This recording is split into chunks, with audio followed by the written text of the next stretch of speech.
नमस्ते। हामी यति बेला नेपालको एउटा महान निकै ठुलो चाडको बिचमा छौँ। हामी तिहार मनाइरहेका छौँ र यो बेला जस्तो हाम्रो परम्परा हाम्रो सभ्यताले जुन देन दियो त्यो अनुसार हामी पशुपक्षीहरूको पूजा गरिरहेका छौँ र नेपालमा अर्को थरी मान्छेहरूको निम्ति यो धेरै ठुलो बहसको मुद्दा छ हैन। जस्तै कतिपय गँवार भन्छु, मैले तिनलाई गँवार भन्छु, जसले चाहिँ तपाईको सृष्टि बुझ्दैन, जसले चाहिँ तपाईको के अरे चाहिँ पर्यावरण बुझ्दैन, जसले पृथ्वीमा जति पनि चीज छन् जीव अजीव उनका बीचको अन्तर सम्बन्ध बुझ्दैन। त्यस्ता गँवारहरूले तात्कालिक फाइदाको निम्ति अथवा चाहिँ 2-4 पैसा कसैबाट खाएर दुनियाँभरि बकवासहरू गर्ने गरेका छन्, हामीले सुन्ने गरेका छौँ। अब अहिले हाम्रो विशेष गरेर वन वनस्पति र पशुपक्षी पूज्ने चाड हो यो। भाइटिकाका साथसाथै हामीले कुकुर पुज्यौँ, हामीले गाई पुज्यौँ, अब गोवर्धन पूजा भयो हैन। त्यो भनेको पहाड पुजिएको हो। पहाड भनेको वन वनस्पति हैन, गोवर्धन भन्ने मूल त वन वनस्पतिको पूजा हो। आदि इत्यादि हामी गरिरहेका छौँ। जस्तो हामीले काग पूजा गऱ्यौँ, कौवा पुज्यौँ। अब यो प्रचलन किन आयो हैन, हामीले यसको महत्त्व अलिकति ठिक ढङ्गले बुझ्न जरुरी छ। पहिलो कुरा चाहिँ मैले के भन्छु भन्छ भने संस्कृति भनेको के हो भन्छ भने यो कुनै काल्पनिक जस्तो अहिले यसको विकृत रूप हैन, यस्तो विकृत रूप हामीले जो सुन्छौँ नि हैन। अब अलिकति चाहिँ अक्षता चढाएको ढुङ्गामा चाहिँ तपाईको पूजा गरे उसमा आदि इत्यादि जो बाहिर रूप देखिन्छ नि, अब त्यसलाई संस्कृति हैन। अथवा संस्कृति भनेको अब कुनै त्यस्तो अर्को चाहिँ त्यसको विकृत रूप आदि इत्यादि संस्कृति बुझेका छौँ। संस्कृति भनेको मान्छेको जीवन पद्धति हो। बाँच्नको निम्ति जे जरुरी थियो अथवा जुन चिजले मान्छेलाई जिउनको निम्ति सहारा दियो हैन, त्यसलाई उत्सवका रूपमा मान्छेले विकास गर्यो। त्यसलाई मान्ने पहिले संस्कारको मान्दै आयो र त्यही संस्कारले जब व्यापक रूप लियो अथवा ठुलो समुदायले हैन सामूहिक रूपमा मनाउनु पर्ने ठाउँमा जब त्यो संस्कार पुग्यो त्यसपछि संस्कृतिहरू विकास भए। जस्तो हामी भन्छौँ नि पोसाक संस्कृति भन्छौँ, भाषिक संस्कृति भन्छौँ, अझ जस्तो चाडबाडहरू भए अथवा चाहिँ हाम्रा खानपानहरू भए, यिनी सबै संस्कृतिका पाटा हुन्। संस्कृति मूलतः 3 प्रकारको हुन्छ हैन। जस्तो एउटा आत्मिक संस्कृति हुन्छ। आत्मिक संस्कृति भनेको जस्तो मान्छेको मन शुद्धिसँग सम्बन्धित संस्कृति। मान्छेले आफूलाई कसरी शुद्ध गर्ने, मस्तिष्क कसरी सफा राख्ने, मन कसरी सफा राख्ने र आचरण कसरी चाहिँ राम्रो बनाउने, जस्तो चाहिँ ध्यान भयो, ज्ञान भयो अथवा चाहिँ योग भयो, पहिलेको जमानामा तपस्याका कुराहरू आउँथे आदि इत्यादि। यो आत्मिक संस्कृतिको बाटो हो हैन, जिउने कला हो। बाँच्नको निम्ति यसलाई मान्छेले जरुरी महसुस गर्यो र विकास गर्यो। संस्कृतिको दोस्रो पाटो छ सामाजिक संस्कृति। तपाईँ हामी समाजमा छौँ, समाजमा बसेका छौँ एक आपसमा र हामीलाई कुनै मूल्य मान्यता संस्कार र कुनै चाहिँ तपाईँको संस्कृतिहरूले बाँधेका छन् हैन। हामी छाडा छैनौँ, हाम्रो कुनै मूल्यहरूमा जोडिएका छौँ।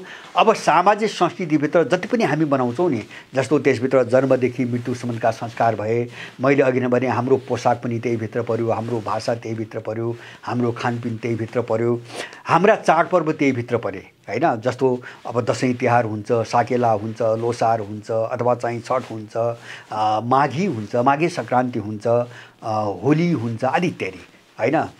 यस्ता संस्कृतिहरू यिनी सामाजिक संस्कृतिहरूका पाटा भए। संस्कृतिको तेस्रो रूप हुन्छ भौतिक संस्कृति। भौतिक संस्कृति भनेको मान्छेले आफ्नो आवश्यकताको निम्ति जुन विशाल यो भौतिक वैभव बनायो हैन। भौतिक वैभव भनेको जो हामी देख्छौँ, भौतिक रूपमा जो देख्छौँ, जस्तो हामी घर हेरिरहेका छौँ, हामी जहाज देखिरहेका छौँ, हामी गाडी देखिरहेका छौँ, हामी चन्द्रमामा पुग्ने चन्द्रयान देखिरहेका छौँ, रकेट देखिरहेका छौँ, हामीलाई खेती गर्ने विभिन्न औजार हामी देखेका छौँ, उद्योग चलाउने मेसिन र इन्जिनहरू हामी देखेका छौँ। यो बाहिर जति बनेको छ यो भौतिक संस्कृति हो। अब यसको कुल योग चाहिँ तपाईँको संस्कृति भनिन्छ। अब यो जस्तो म कहाँ जान्छु त भन्छ भने प्राचीन कालदेखि जस्तो यो पशुपक्षी र चाहिँ जड प्रकृति पुज्ने चलन चल्यो, किन भौतिक संसारको यस्तो विकास भएको थिएन। सामाजिक संस्कृतिहरू पनि यति विकास भइसकेका थिएनन् हैन, जो बिस्तारै हुँदै आए। पहिलेको जमानामा पशुपक्षी र जो जड जगत हो, निर्जीव जगत हो, त्यो नै मान्छेको सहारा थियो। सहारा के अहिले पनि जीवनको निम्ति त्यो अनिवार्य चिज हो हाम्रो निम्ति। पहिले त जीवनको निम्ति अनिवार्य मात्र होइन कि सहारा नै थियो। त्यो बिना मान्छे बाँच्न मुस्किल थियो। त्यही भएर जस्तो चाहिँ हाम्रो पूजाआजा के हो भन्छ भने जस्तो अहिले पनि सूर्यलाई देवता मानेर पूजिन्छ, चन्द्रमालाई पूजिन्छ, अथवा पानीलाई पूजिन्छ, जलदेवता भन्छौँ, सूर्य देवता भन्छौँ, अग्नि देवता भन्छौँ, वायु देवता भन्छौँ आदि इत्यादि। हामी प्राकृतिक तत्त्वलाई पुज्छौँ किन तिनले हाम्रो जीवन धान्न मद्दत गरिरहेका छन्। कसैले प्रकाश दिएका छन्, कसैले ताप दिएका छन्, कसैले आगो दिएका छन्, कसैले शीतलता दिएका छन्, कसैले चाहिँ प्राणवायु दिएका छन् आदि इत्यादि। अब हामी चाहिँ कहिले पूजापाठमा कहिलेकाहीँ सुन्नुभयो होला यहाँहरूले पनि, मैले पनि सुनेको, ओम वनस्पताय नमः भने हामी पूजा गर्छौँ। जस्तो होम यज्ञ गर्दाखेरि ओम वनस्पताय नमः अथवा वनस्पतिलाई प्रणाम गरिन्छ, नमस्कार गरिन्छ। किन भन्छ भने वनस्पतिले हामीलाई धेरै दिएको छ। जस्तो खाद्यान्नदेखि लिएर खाने चिजदेखि लिएर अक्सिजनसम्मका सारा चिजहरू वनस्पतिले दिन्छ। त्यो हाम्रो जीवनको आधार हो, त्यस कारणले त्यसलाई प्रणाम छ। अब जस्तो मैले अघि नै भने कुकुर र चाहिँ तपाईँको कौवाको पूजा गऱ्यौँ, गाईको पूजा गऱ्यौँ, अब गोवर्धनको पूजा गर्दैछौँ। गोवर्धनको पूजा पनि ओम वनस्पतय नमसँग सम्बन्धित छ। किन पहाडको पूजा भनेको पहाडभित्र जङ्गल हुन्छ, जडीबुटी हुन्छ, खाद्यान्न हुन्छ, मान्छेले त्यसलाई पुजेको होइन। किन तिनी हाम्रा प्राणका आधार हुन्, हाम्रा जीवनका आधार हुन्। अब पशुको चाहिँ तपाईँको के आयो भन्छ भने जस्तो अहिलेसम्मको वैज्ञानिकहरू है, यो अवधि मैले वैज्ञानिकहरूले पत्ता लगाएको भन्दा धेरै वर्ष पुरानो पनि हुनसक्छ, म त्यहाँ जान चाहन्न। उनीहरूले जति पत्ता लगाएका छन् त्यति मात्रै हो। जस्तो वैज्ञानिकहरूको खोज र अनुसन्धान अनुसार मान्छेको सबभन्दा पुरानो साथी पशुमा कुकुर हो। कुकुर 32-32.5 हजार वर्ष अगाडिदेखि मानिसको साथमा रहेको, विशेष गरेर मान्छेको सुरक्षाको भरपर्दो मित्रका रूपमा कुकुर मान्छेको साथमा रहन सुरु गरेको समय 32.5 हजार वर्ष अगाडिसम्म फेला परेको छ। त्यो फेला परेको अवशेष हो पहिलेको चेकोस्लोभाकिया र अहिले त्यो टुक्रेपछि स्लोभाकिया टुक्रेपछि चेज गणराज्य भन्छ। चेज गणराज्यमा यो प्रमाण भेटिएको छ। 32.5 हजार वर्ष अगाडिदेखि कुकुर मान्छेको साथमा छ, मान्छेले त्यसलाई पुजेको हो। त्यो बेला 32.5 हजार वर्षदेखि मान्छेको सुरक्षाको अभिन्न साथी बन्न कुकुर आएको छ। कुकुरलाई त्यो कारण पुजिएको हो, त्यो कारण उसको सम्मान दिएको हो र आज पनि कुकुर मान्छेको त्यत्तिकै सुरक्षा र अहिले त्यसको दायरा बढिकन घरभित्र चाहिँ खेल्ने हाँस्नेसम्मको एकदमै भरपर्दो मित्रको रूपमा कुकुर छ। यो महत्त्व गाउँहरूले बुझ्दैन होइन। कसको कसरी सम्मान गरिन्छ भन्ने कुरा पेट पाल्ने मात्रै चाहिँ सोच भएको मान्छेले बुझ्दैन। त्यो कोणबाट विरोध भइरहेको छ। जस्तो तपाईँको गाईको कुरा गर्नुहुन्छ भने अहिले वैज्ञानिकहरूले पत्ता लगाएको, अहिलेसम्मको खोजबाट पत्ता लगाएको 11,000 वर्ष पहिलेदेखि गाई पाल्न थालिएको प्रमाण भेटिएको छ। यो अवधि त्योभन्दा पुरानो पनि हुनसक्छ, तर मोटामोटी 11-12 हजार वर्षकै होला गाई पाल्न सुरु भएको भन्ने मलाई पनि किन लाग्छ भन्छ भने जस्तो यो वैज्ञानिक अनुसन्धानले कृषि युग जसलाई भन्छौँ नि, मान्छे खेतीपातीमा आएको, जस्तो प्राकृतिक चाहिँ फलफुल अथवा कन्दमूलबाट निर्भरताबाट मुक्त भएर खेतीपाती अन्न उब्जाउन सुरु गरेको अवधि मोटामोटी 13-14 हजार वर्ष, 12देखि 14 हजार वर्ष भएको छ भनेर भन्छन् वैज्ञानिकहरूले। अब 12-13 हजार वर्ष अगाडि कृषिको सुरुवात भएको हो भने त्यसपछि गाई र गोरु पाल्न थालिएको अनुमान मलाई एकदमै उचित लाग्छ। किन भन्छ भने कृषिको निम्ति गाई गोरु जरुरी चिज हुन्, एकदमै जरुरी चिज हुन् र कृषिको थालनीसँगै गाई र गोरुलाई एउटा घरेलु पशुको रूपमा पाल्ने प्रचलन सुरु भयो।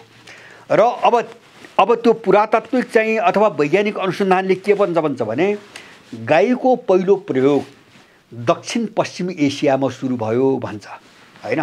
अब यो पश्चिमाहरूकै अनुसन्धान हो, मेरो होइन।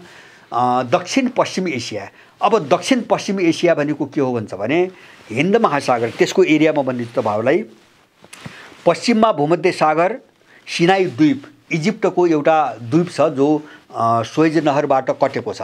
स्वेज नहरबाट चाहिँ एउटा ठुलो इजिप्ट चाहिँ अफ्रिकामा पर्यो, त्यसको चाहिँ सिनाई द्वीप भन्ने चाहिँ एसियाको भाग पर्छ, तर इजिप्ट हो, स्वेज नहरले काटेको छ।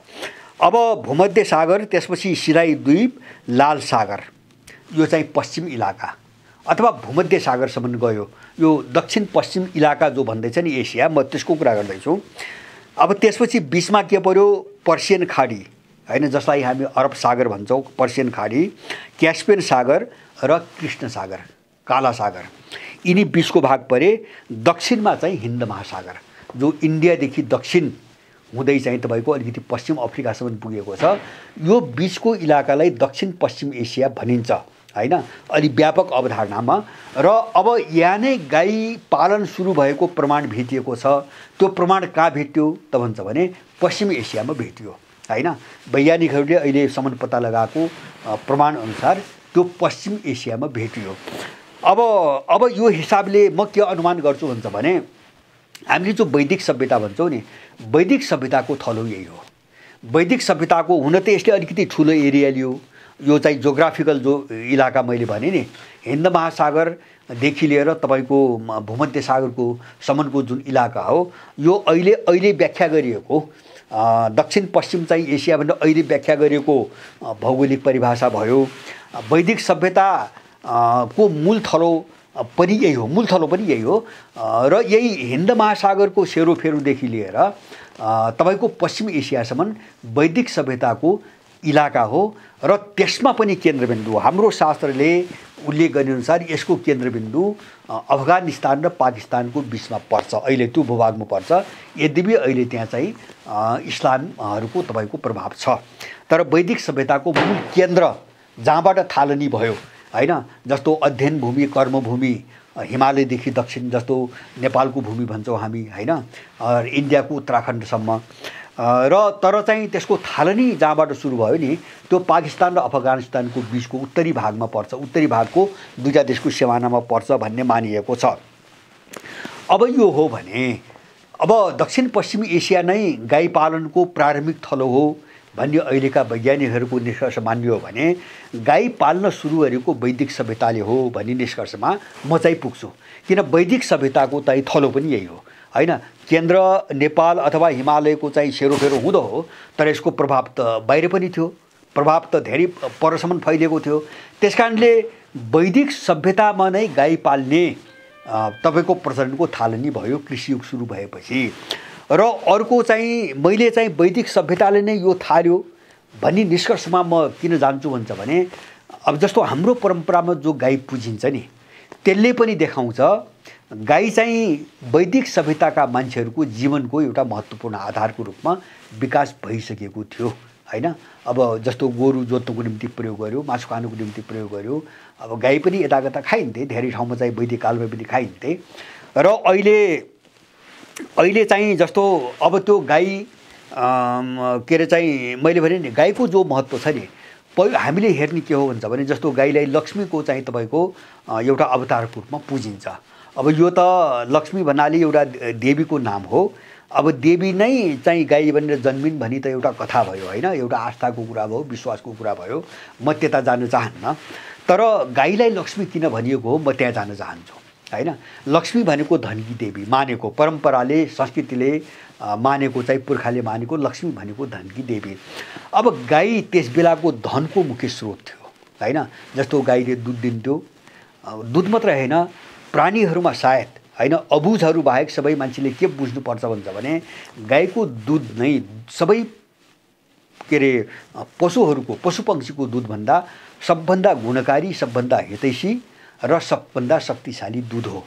त्यही भएर चाहिँ रोग बिरामी अथवा उपचारमा धेरै ठाउँमा गाईको दुध प्रयोग गरिन्छ। नम्बर 1 जस्तो गाईको गोबर कीटाणुनाशक छ, कीटाणुनाशक जस्तो प्राचीन कालदेखि अहिले पनि त्यो सत्य हो। अहिले पनि जस्तो के अरे चाहिँ तपाईँको कम्प्युटर र मोबाइलको विकिरणबाट बस्नको निम्ति गाईको गोबरबाट रेडिएसन रोक्ने सामान नेपालमा उत्पादन गर्ने मान्छेहरू हामी बिचमै छन् हैन। मैले पनि त्यसको प्रयोग गरेको छु। र हामीले पहिले चाहिँ जस्तो अहिले त त्यो चलन हरायो आधुनिक घर बनेपछि। जस्तो गाउँघरतिर घर आँगन गाईको गोबरले मात्रै लिपिन्थ्यो, किन त्यसले कीटाणु मार्थ्यो। कीटाणु मार्ने भएको हुनाले गाईको गोबरले लिपिन्थ्यो। त्यो क्षमता जस्तो भैँसीको गोबरमा हुँदैन, अथवा चाहिँ अरू जीवहरूको चाहिँ तपाईँको के अरे गोबरमा हुँदैन। त्यस कारणले गाईको गोबरले चाहिँ लिप्ने चलन चल्यो। र अहिले आजका दिनसम्म पनि गोमूत्रको कुरा गर्ने हो भने जस्तो अहिले कृषिजन्य टमाटर सागपातदेखि लिएर जति पनि हामी उत्पादन गर्छौँ, अहिले यिनी गाईको विरोध गर्ने लठुवाहरूदेखि लिएर सबैले अहिले पनि विषादी कीटाणुनाशक विषादी हैन जो एन्टिबायोटिकको रूपमा अथवा चाहिँ अरू रूपमा जो बनाइन्छ नि त्यो सबै गाईकै पेशाबबाट बनाइन्छ हैन। त्यो विषादी गाईकै पेशाबबाट बनाइन्छ।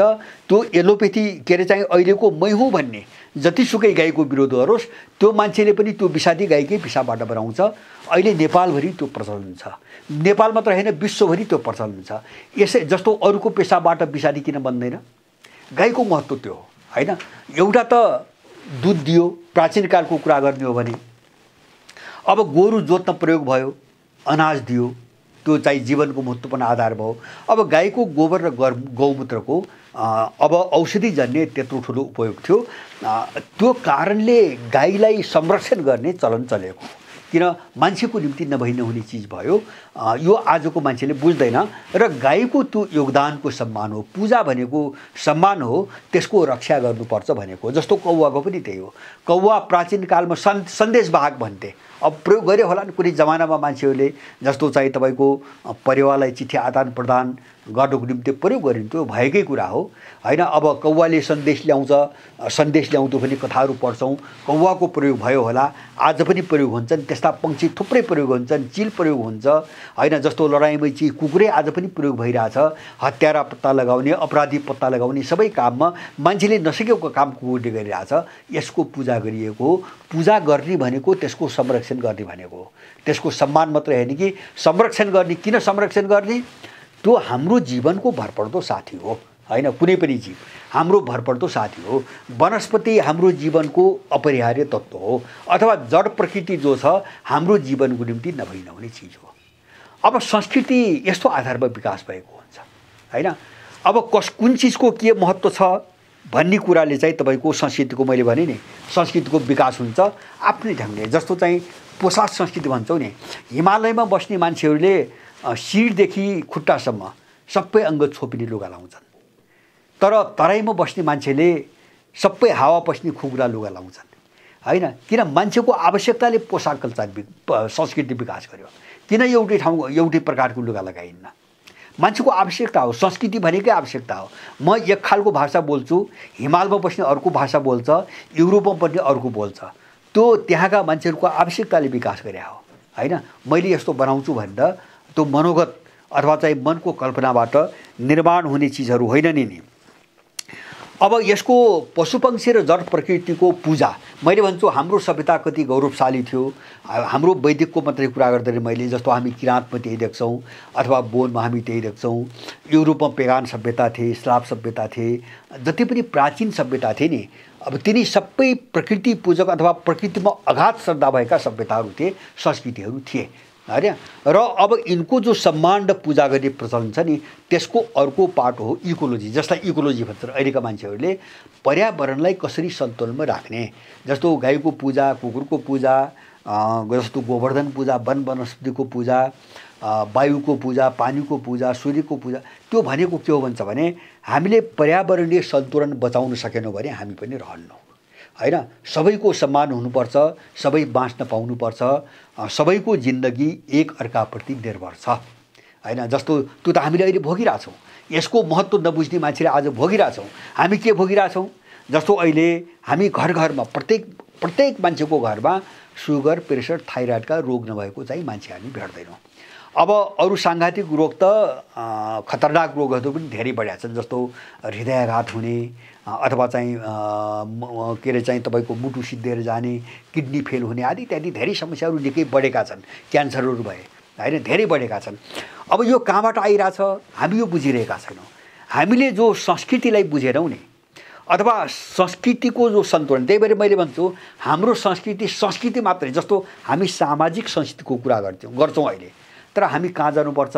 हाम्रो पुरानो सभ्यतामा जानुपर्छ र अब हामीले जैव सामाजिक संस्कृतिको कुरा गर्नुपर्छ।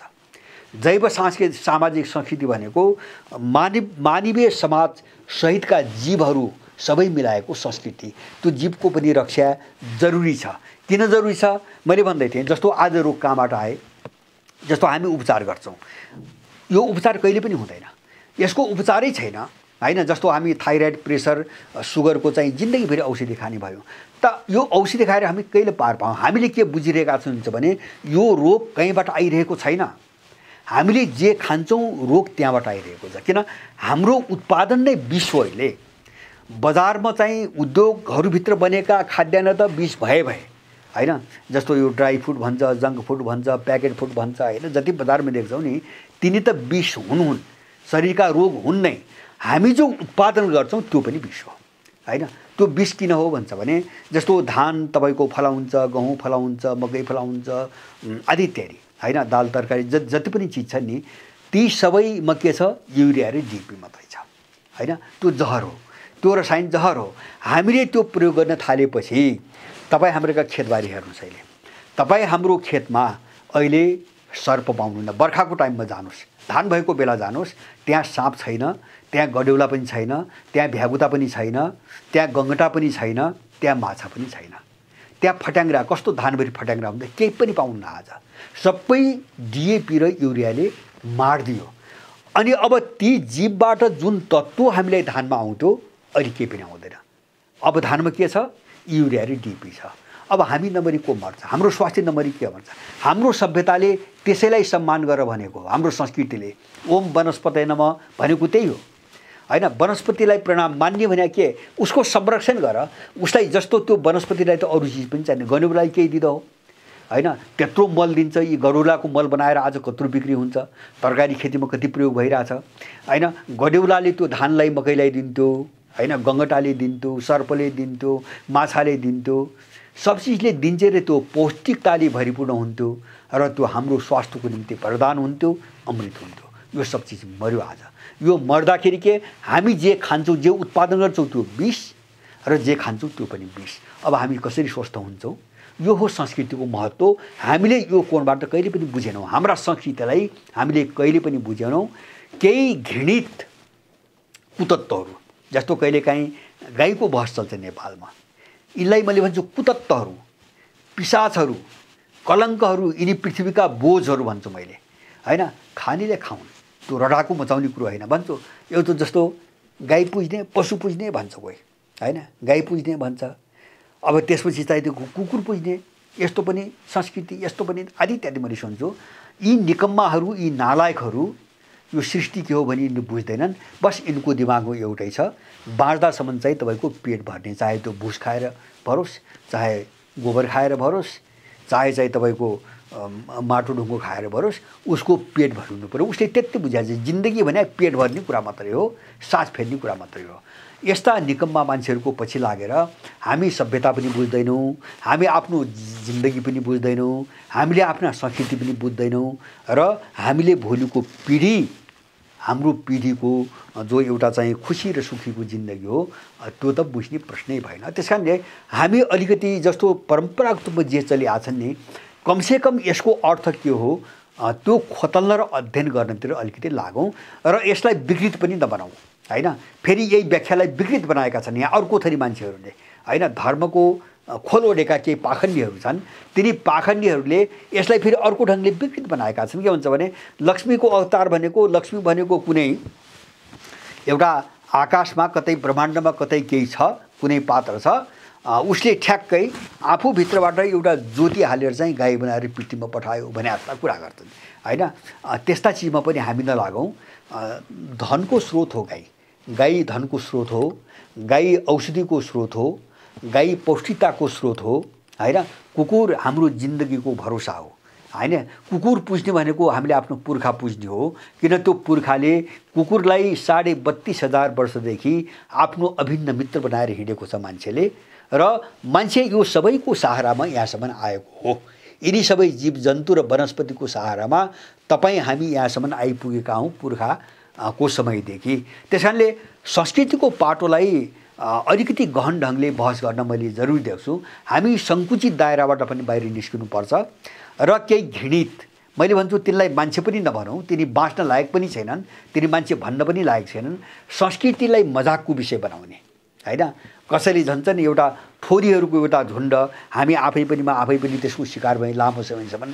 संस्कृति भनेको जम्मै कुरीति हैन। यिनले सिकाएको विशेष गरेर यहाँ कथित कम्युनिस्टको मुकुण्डो लगाएका यिनी भाडाका सेना हैन, साम्राज्यवादका भाडाका सेनाहरूले जिन्दगीभरि सिनाएको संस्कृति भनेको कुरीति, जे जति संस्कृति छन् सबै कुरीति हो। हामी यस्तो चाहिँ तपाईँको खतरनाक परिवेशबाट आएका छौँ।